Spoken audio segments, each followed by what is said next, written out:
అప్పుడు ఆధారాలే లేవన్నారు. ఏదో ఎక్కడో తేడా జరిగిందన్నారు.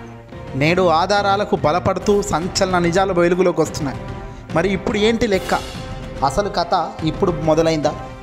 తాజాగా ఆంధ్రప్రదేశే కాదు, దేశవ్యాప్తంగా ఎన్నికలు జరిగిన తర్వాత వినబడిన ఒక కీలక ప్రశ్న ఈవీఎం ట్యాంపరింగ్ లేదా ఈవీఎం మ్యానిపులేషన్. ఆంధ్రప్రదేశ్లో అధికారం కోల్పోయిన వైఎస్ఆర్సీపీ పార్టీ తొలి రోజే, వాళ్ళు అధికారంకు ఇక దూరం అవుతున్న రోజే వైసీపీకి సంబంధించిన అధినేత మాజీ ముఖ్యమంత్రి జగన్మోహన్ రెడ్డి గారు సంచలన వ్యాఖ్యలు చేశారు. ఏదో పెద్ద పెద్ద వాళ్ళున్న కూటమి ఇది, ఏదైనా జరుగుండొచ్చు, ఆధారాలైతే నా దగ్గర లేదు, నేను చేయగలిగింది కూడా పెద్దగా ఏంది లేదు అన్నారు. కానీ రోజులు గడిచే కొద్దీ ఆధారాలు సేకరించే పనిలో పడ్డారు వైసీపీ నాయకులు. అందులో తాజాగా వైసీపీకి సంబంధించిన ముఖ్య నేతలు మాజీ ఎంపీ బెల్లాన చంద్రశేఖర్, అలాగే వైఎస్ఆర్సీపీ నేత బొత్స, వీళ్ళ ఆధ్వర్యంలో జరిగిన ఒక తంతు ఇప్పుడు వెలుగులోకి వచ్చింది. తాజాగా ఈవీఎంల వెరిఫికేషన్ కోసం వీళ్ళిద్దరు కూడా దరఖాస్తు చేసుకున్నారు ఎన్నికల కమిషన్కు. బాలినేని శ్రీనివాసరెడ్డి గారు ఏ మాదిరి అయితే ఒంగోలుకు సంబంధించి తాను ఈవీఎంలపై ఫిర్యాదు చేశారో, అదే మాదిరిగా వైసీపీకి సంబంధించి గజపతి నగరం ఎమ్మెల్యే అభ్యర్థి బొత్స అప్పల నర్సయ్య, విజయనగరం ఎంపీ అభ్యర్థి ఇద్దరు కూడా ఫిర్యాదు చేశారు ఎన్నికల కమిషన్కు. అయితే అనూహ్యంగా వీళ్ళ వెరిఫికేషన్ జరిగిన తీరు, అక్కడికి వచ్చిన అధికారులు వ్యవహరించిన తీరు, నిజంగా ఈ రెండూ చూస్తే మాత్రం దారుణం అని చెప్పవచ్చు. బ్యాటరీ స్టేటస్ కానీ వీవీప్యాట్లను లెక్కించాలన్న బెల్లన్న బొత్స పట్టుబట్టారు. ఈవీఎం వెరిఫికేషన్లో రెండో రోజు కూడా అదే తంతు నడిచింది. మాక్ పోలింగ్ అంటూ రంగంలోకి దిగిన అధికారులకు చుక్కలు చూపించారు వైసీపీకి సంబంధించిన మాజీ ఎంపీ బెల్లాన చంద్రశేఖర్, అలాగే విజయనగరం సంబంధించిన ఎంపీ ఇద్దరు కూడా అసలు మేము ఈ వెరిఫికేషన్కి ఒప్పుకోము, వెరిఫికేషన్లు ఖచ్చితంగా ఈవీఎం వెరిఫికేషన్ జరిగితేనే మాకు న్యాయం జరుగుతుంది, మాక్ పోలింగ్ నిర్వహించడం వల్ల అసలు సాక్ష్యం మాకు తెలియదు కదా, ఏ మాదిరిగా మీరు మాక్ పోలింగ్ చేయడానికి వచ్చారు అంటూ ఫిర్యాదుదారులు చాలా సీరియస్ అయ్యారు. ఫిర్యాదుదారులను మాక్ పోలింగ్కు అంగీకరించాలని ఒత్తిళ్లు చేశారు కలెక్టర్. కానీ ఇలా ఒత్తిళ్లకు లొంగని కీలక నేతలు పట్టుబట్టి కూర్చున్నారు. దీంతో చేతులు చేసేదేమీ లేక ఇక చేతులు ఎత్తేశారు కలెక్టర్. ముందుగా వీవీప్యాట్లను లెక్కించుకుంటే ఏం ఉపయోగమని నిలదీశారు. ఈవీఎంలలో డేటా కానీ వీవీప్యాట్లలో ఉన్న స్లిప్పులు అంతా కూడా ఖాళీ, స్లిప్పులను ఎప్పుడో బర్న్ చేశారు. ఇక్కడ ఈవీఎంలో నొక్కిన బటన్కు వీవీప్యాట్లో స్లిప్పులు అనేవి ఉండాలి. కానీ ఈ స్లిప్పులను ఎందుకు ఖాళీ చేశారు, ఎందుకు కాల్ చేశారు అంటే సమాధానమే లేదు. పోలింగ్ ప్రక్రియపై వివాదం ఉన్నా భద్రపరచకపోవడంపై ఎన్నో సందేహాలు ఇప్పుడు వ్యక్తమవుతున్నాయి. మాక్ పోలింగ్ మినహా మరేమీ చేయలేమని చేతులు ఎత్తేశారు ఇక్కడికి వచ్చిన అధికారులు. చేతులు ఎందుకు ఎత్తేస్తున్నారు, మాక్ పోలింగ్ చేయమని ఏ సుప్రీంకోర్టు కూడా చెప్పలేదు కదా, హైకోర్టు కానీ సుప్రీంకోర్టు కానీ వెరిఫికేషన్ చేయాల్సిన బాధ్యత మీకు ఉందని మీకు తెలియదా అని ప్రశ్నల వర్షం కురిపిస్తే కలెక్టర్, అక్కడికి ఉన్న అధికారులు చేతులు ఎత్తేసి పారిపోయారు. తొలి రోజు మాక్ పోలింగ్లో 80% తగ్గిన బ్యాటరీ స్టేటస్ను చూస్తేనే అర్థమవుతుంది ఇక్కడ ఏదో జరిగిందని.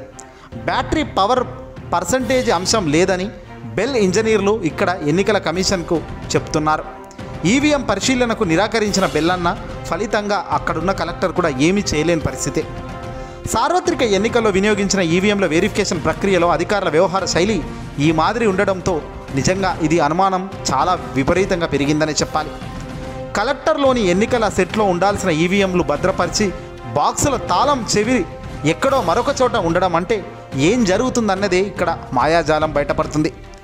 బ్యాటరీ స్టేటస్పై మురుసుకున్న సందేహాలపై చేపట్టిన రీవెరిఫికేషన్ ప్రక్రియలో కొత్త బ్యాటరీ వినియోగంతో మొదలైన మాక్ పోలింగ్ వ్యవహారం రెండో రోజు అనుమానాలకు తావితీసింది.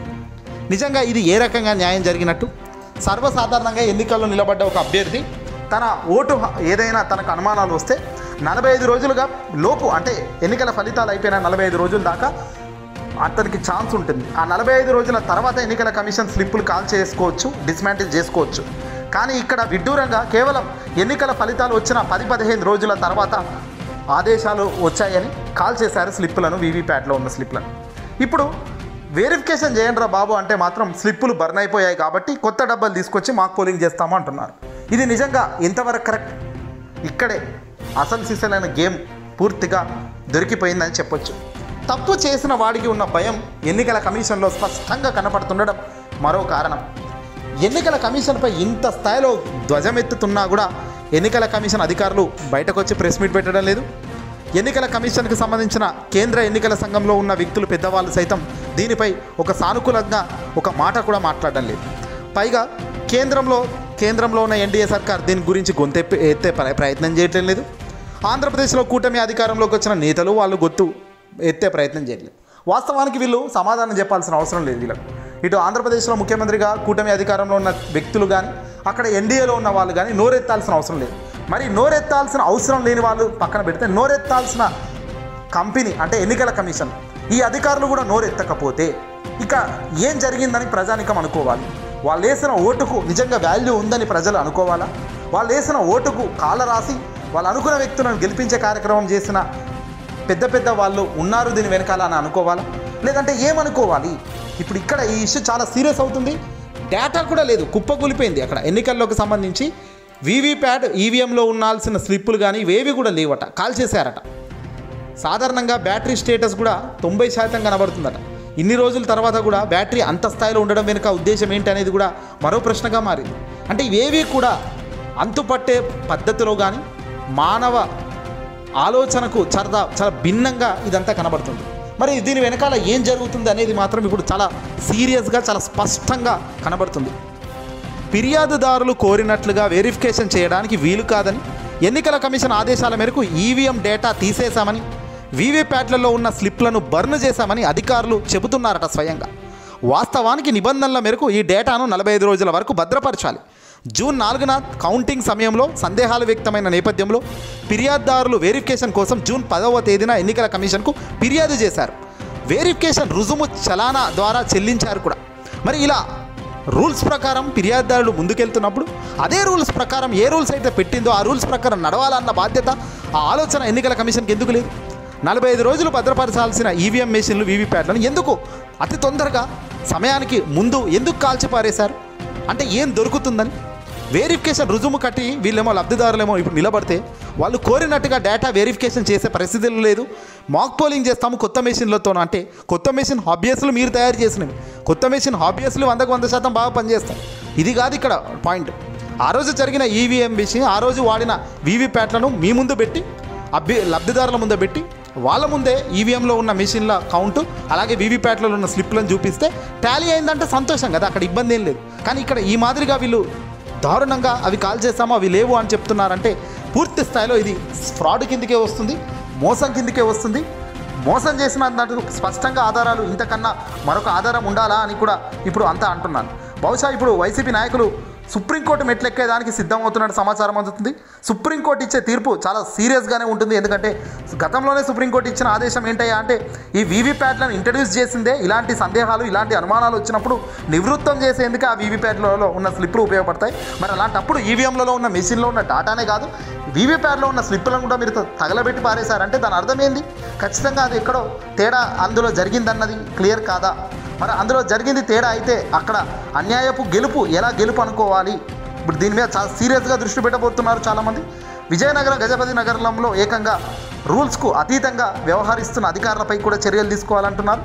ఇలా మాక్ పోలింగ్ నిర్వహిస్తాము, మీరు వస్తే రండి లేకపోతే లేదంటూ వాళ్ళు మాక్ పోలింగ్ నిర్వహించి డేటా లేదు ఏది లేదు మేము చెప్పిందే వినండి లేదంటే మీ ఇష్టం అంటూ కోర్టుకు వెళ్తే కోర్టుకు వెళ్ళండి అంటూ వాళ్ళు అనడం అంటే నిజంగా ఈ స్థాయిలో ప్రజాస్వామ్యాన్ని భ్రష్టు పట్టిస్తున్న వ్యక్తులు ఎవరు దీని వెనకాల? ఏ ఒక్క వ్యక్తి వల్ల ఇదంతా సాధ్యం కాదు. పెద్ద వాళ్ళ చెయ్యి లేనిది ఇదంతా కూడా సాధ్యం కాదనేది సామాన్యుడికి అర్థమవుతూనే ఉంది. మరి ఈ స్థాయిలో వీళ్ళు చేస్తున్న ఈ ఆటలకు అరికట్టడం ఎలా? ఈ స్థాయిలో వీళ్ళు చేస్తున్న ఈ దారుణమైన మోసాలను ప్రజాక్షేత్రంలో నిలబెట్టడం ఎలా? రాబోయే కాలమే ఇక చాలా సీరియస్గా ముందుకెళ్లాల్సిన అవసరం ఉంది. వైసీపీ నాయకులు దీన్ని ఎలా ముందుకు తీసుకెళ్తారు, ఎంతవరకు ఈ అనుకున్న దాంట్లో వీళ్ళు సక్సెస్ అవుతారు అన్నది కూడా నిజంగా చూడాల్సిన అంశమే.